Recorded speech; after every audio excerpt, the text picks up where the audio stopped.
नमस्कार, स्वागत है आप सभी का आपके अपने चैनल एजुकेशन स्टडी पॉइंट पर। दोस्तों, आप जानते ही हैं कि पिछले एक महीने से आपको लाइव सेशन में आपके प्रश्नों का डाउट्स लिया जाता है। पूरे आपके एक एक प्रश्नों का डाउट क्लियर कराता हूं। क्या पढ़ना है, कितना पढ़ना है, कैसे पढ़ना है, सब कुछ आपको बताता हूं। लेकिन आप सभी की सलाह पर, राय पर मैंने अब हर मनोवैज्ञानिक से संबंधित एक छोटा छोटा वीडियो आप सभी के लिए लेकर आ रहा हूं। चाहे वो जीन पियाजे होंगे, चाहे वाइगोत्स्की होंगे, चाहे वो लॉरेंस कोहलबर्ग होंगे, चाहे मैस्लो होंगे, सबके लिए आपको पूरी कहानी प्रस्तुत की जाएगी। तो बहुत बहुत स्वागत है आप सभी लोगों का। तो पहले टॉपिक आज हमारे बने हैं जीन पियाजे। आइए देखते हैं जीन पियाजे के द्वारा कही हुई कुछ बातें। जीन पियाजे ने कहा था, पहली बात तो जीन पियाजे के बारे में जान लीजिए कि उन्होंने बच्चों के बारे में क्या कहा, जिससे आप ऑप्शंस में इस चीज़ को टैकल कर पाएं। उन्होंने कहा कि बच्चा खुद एक मनोवैज्ञानिक है, वो स्वयं से करके सीखता है, उसमें स्वायत्तता की भावना पाई जाती है। अब एक बात बताओ दोस्तों, कि बच्चा अगर खुद मनोवैज्ञानिक होगा और वो स्वयं से करके सीखेगा और उसमें स्वायत्तता की भावनाएं पाई जाएंगी, तो जाहिर सी बात है कि उसमें अहम केंद्रित भाव तो होगा ही होगा। होगा कि नहीं होगा, इस बात को आप समझें कि इसका मतलब उसके अंदर अहम केंद्रित भाव होना ही होना। यानी ये 3-4 पॉइंट आपके दिमाग में लगभग बना होना चाहिए। अब चलते हैं आपके टॉपिक्स पर कि आत्मसातीकरण क्या है।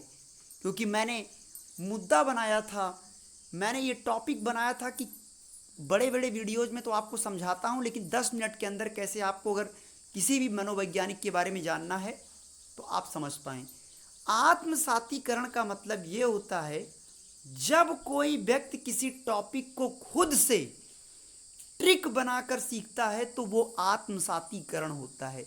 जैसे आपको एग्जाम में, यानी आपको क्लास में, आपके क्लास में मान लीजिए अकबर के बारे में या बाबर के बारे में या 1857 की क्रांति के बारे में बहुत कुछ पढ़ाया लिखाया गया, यानी बहुत कुछ बताया गया।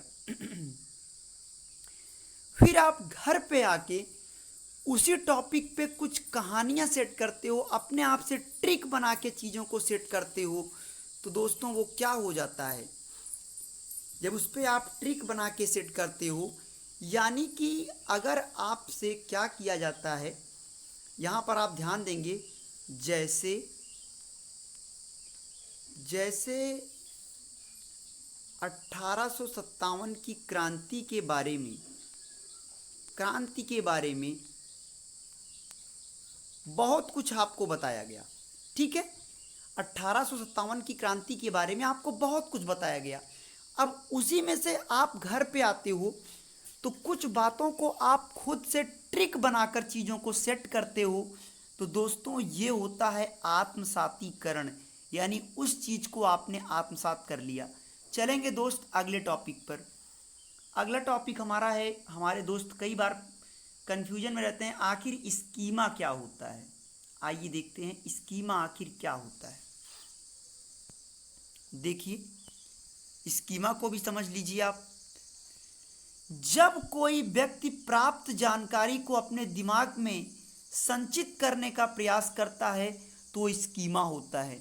जैसे आपको बहुत सारी बातें पढ़ाई गई या मैं अभी आपको बहुत सारी चीज़ें बता रहा हूँ, तो आपका जो माइंड होता है, आमतौर पे आपका जो माइंड है, माइंड्स में आपके क्या होता है, ये सारा जो डेटा होता है, जो चीज़ें आपको पढ़ाया जा रहा है, जितना डाटा है ये आपके दिमाग में संचित हो जाता है, धारित हो जाता है। इसी को स्कीमा कहा जाता है। मतलब बहुत सारी चीज़ें आपको पढ़ाई गई और पढ़ाए जाने के बाद वो आपके दिमाग में जो वो क्या कह सकते हो कि आप धारित करते जाते हो, संचारित करते जाते हो, दिमाग में वो याद होता जाता है दोस्तों, वो स्कीमा हो जाता है। चलेंगे टॉपिक नंबर 3, जीन पियाजे।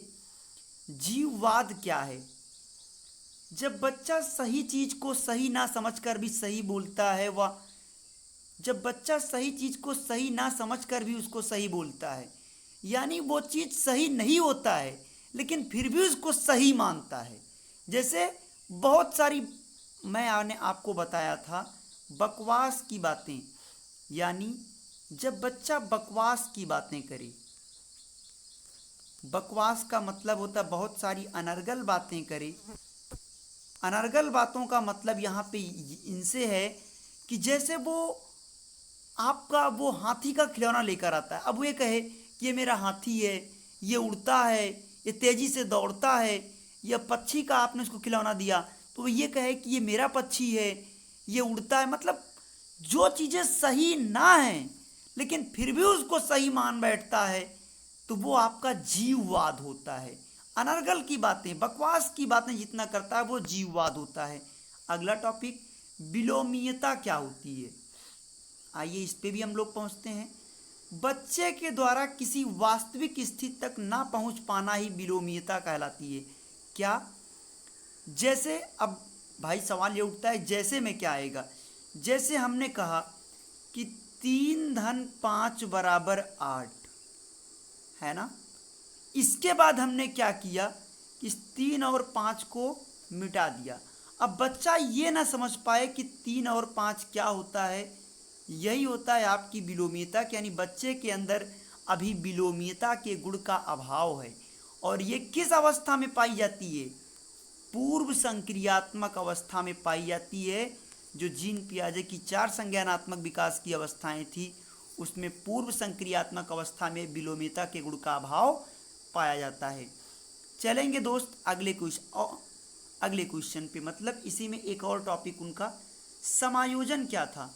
दोस्तों समायोजन जानने से पहले आपको जानना पड़ेगा, एक वर्ड दिया था जीन पियाजे ने, अनुकूलन शब्द को दिया था। ध्यान दीजिएगा, अनुकूलन शब्द दिया था। अनुकूलन को 2 भागों में बांटा गया, एक था समायोजन और एक था समायोजन। समायोजन जो हम आप समझते हैं वो नहीं होता। समायोजन का मतलब ये होता है जैसे बच्चा शुरुआत में कुत्ते को देखता है, उसके पास भी 4 पैर, 2 आँख और 2 कान होते हैं। बाद में एक दिन इसको बिल्ली दिखाई पड़ी तो बिल्ली को देखने के बाद उसके भी 4 पैर, 2 आँख और 2 कान होते हैं, तो वो बिल्ली को ही कुत्ता समझता है और कुत्ते को ही बिल्ली समझता है। ये उसकी शुरुआत की कंडीशन होती है। लेकिन एक दिन दोस्तों ऐसा आता है जब वो आवाज़ सुनता है तो आवाज़ सुनने पे उसके मन में द्वंद्व उत्पन्न होता है, अरे ये कैसे हो सकता है, मैं तो कुत्ते को ही बिल्ली समझ रहा था, बिल्ली को ही कुत्ता समझ रहा था, ये कंडीशन कैसे, यानी विरोध का भाव उत्पन्न हो गया। यानी पुरानी सूचना क्या थी, कुत्ता ही बिल्ली है, बिल्ली ही कुत्ता है, और नई सूचना आवाज़ मिली तो नई सूचना के द्वारा पुरानी सूचना में जो परिवर्तन हुआ वो क्या होगा, समायोजन होगा। समावेशन क्या होता है? समावेशन दोस्तों सेम यही चीज़ है लेकिन यहाँ पे विरोध का भाव नहीं होता। दोस्तों एक सेकंड के लिए, समावेशन यही सेम चीज़ है, मतलब उसमें कोई भी अंतर नहीं है, सेम वही है।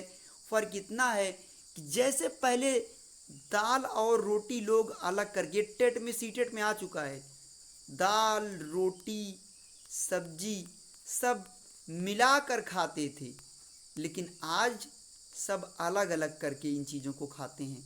तो क्या जब लोग इसको अलग अलग करके खाते हैं तो क्या उनका पर्सनली ये विरोध होता है? ये उनका पर्सनली इच्छा होती है ना।